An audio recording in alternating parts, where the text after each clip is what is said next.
on end. He called to God for help, but no sound came from his mouth. Then the terror took shape and form, and he knew that behind him was standing Doña Sodina, and she was looking at him with terrible, reproachful eyes. And a second Doña Sodina came and stood at the end of the bed, and another came by her side, and the room was filled with them. And his thirst was horrible. He tried to moisten his mouth with spittle, but the source of it was dry. Cramps seized his limbs so that he writhed with pain. Presently a red glow fell upon the room, and it became hot and hotter till he gasped for breath. It blinded him, but he could not close his eyes, and he knew it was the glow of hell fire. For in his ears rang the groans of souls in torment, and among the voices he recognised that of Doña Sodina. And then he heard his own voice, and in the livid heat he saw himself in his episcopal robes lying on the ground, chained to Doña Sodina hand and foot, and he knew that as long as heaven and earth should last, the torment of hell would continue. When the priests came in to their master in the morning, they found him lying dead, with his eyes wide open, staring with a ghastly brilliancy into the unknown. Then there was weeping and lamentation, and from house to house the people told one another that the Archbishop had died in his sleep. The bells were set tolling, and as Don Sebastian in his solitude heard them, referring to the chief ingredient of that strange wine from Cordova, he permitted himself the only jest of his life. It was Belladonna that sent his body to the worms, and it was Belladonna that sent his soul to hell. 7. The chronicle does not state whether the thought of his brother's heritage had ever entered Don Sebastian's head, but the fact remains that he was the sole heir, and the Archbishop had gathered the loaves and fishes to such purpose during his life that his death made Don Sebastian one of the wealthiest men in Spain. The simplest actions in this world, O Martin Tupper, have often the most unforeseen results. Now, Don Sebastian had always been ambitious, and his changed circumstances made him realise more clearly than ever that his merit was worthy of a brilliant arena.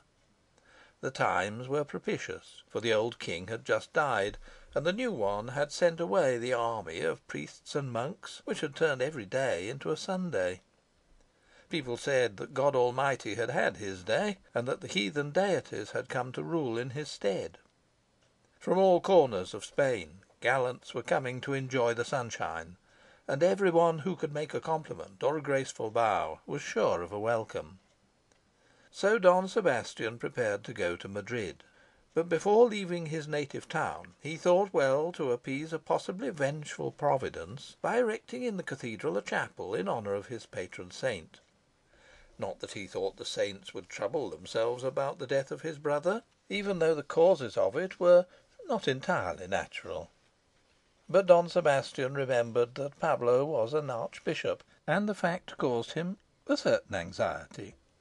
He called together architects and sculptors, and ordered them to erect an edifice befitting his dignity, and being a careful man, as all Spaniards are, thought he would serve himself as well as the saint, and bade the sculptors make an image of Doña Sodina and an image of himself, in order that he might use the chapel also as a burial place.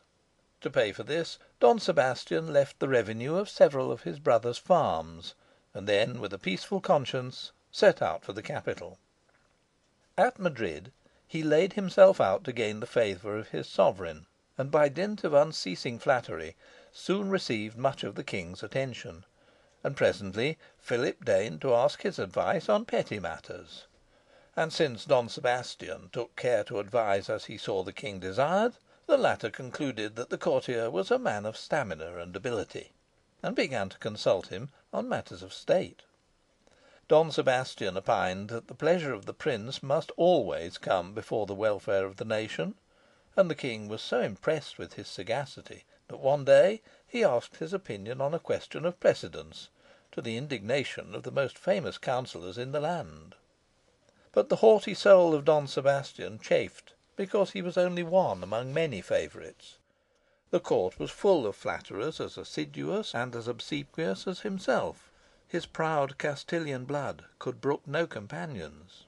But one day, as he was moodily waiting in the royal antechamber, thinking of these things, it occurred to him that a certain profession had always been in great honour among princes, and he remembered that he had a cousin of 18 who was being educated in a convent near Jormaneth. She was beautiful. With buoyant heart he went to his house, and told his steward to fetch her from the convent at once. Within a fortnight she was at Madrid. Mercia was presented to the Queen in the presence of Philip, and Don Sebastian noticed that the royal eye lighted up as he gazed on the bashful maiden. Then all the proud Castilian had to do was to shut his eyes and allow the king to make his own opportunities. Within a week Mercia was created maid of honour to the Queen, and Don Sebastian was seized with an indisposition which confined him to his room. The king paid his court royally, which is boldly, and Doña Mercia had received in the convent too religious an education not to know that it was her duty to grant the king whatever it graciously pleased him to ask. When Don Sebastian recovered from his illness, he found the world at his feet, for every one was talking of the king's new mistress, and it was taken as a matter of course that her cousin and guardian should take a prominent part in the affairs of the country. But Don Sebastian was furious. He went to the king and bitterly reproached him for thus dishonouring him.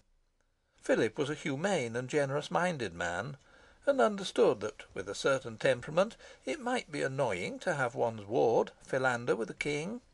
So he did his best to console the courtier. He called him his friend and brother. He told him he would always love him. But Don Sebastian would not be consoled, and nothing would comfort him except to be made High Admiral of the Fleet.